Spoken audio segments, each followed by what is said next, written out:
Hey there, it's Claude Larson, and I'm in my studio, and I just want to give you some thoughts about scaling up your work because I know, lots of us as we get started, we work kind of small, we don't use a lot of materials, um, and we don't yet have the skills to work big. I mean, there are some artists who work on, 6 foot by 6 foot panels or canvases or whatever, and, or, murals on the side of a building for that matter.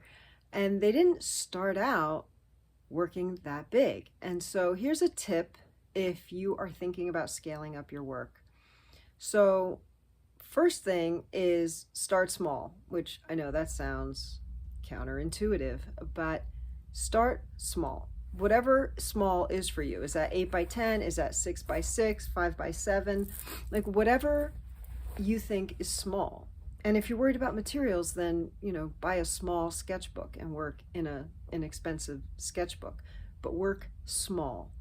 And something will happen where you get into what I call the groove, right? So you're in this groove, you know what size you're working on. It's kind of like, being familiar with the landscape, you know how big your gestures have to be, etc., etc. And then, or, how much paint you're going to need, how big, what marks you're going to want, things like that. And then the groove becomes a rut.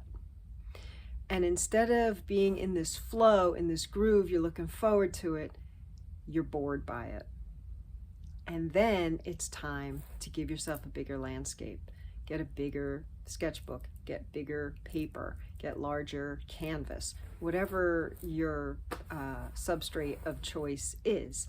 And again, you're going to get familiar with the landscape. You're going to get in what I call the groove. And you're happy in there, everything's good. And as soon as you're bored and you don't want to do it again, you have created a rut and it's time to scale up.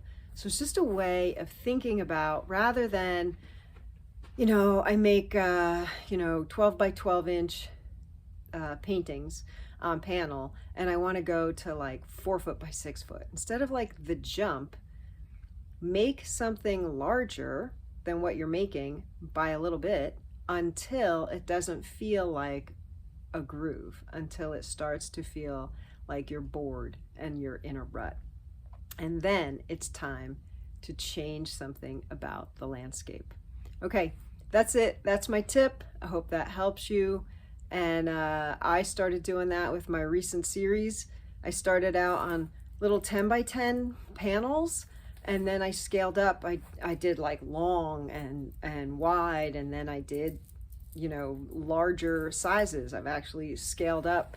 The piece behind me is part of that series, and it's just another scale up for me. And I'm actually thinking I want to make one that's really big, not that I will frame it or do anything in particular, but just like for the fun of seeing how big can I stretch this idea. And I think that's, a good way to think about scaling up. All right, have a great day. Go make something. See you soon. Bye.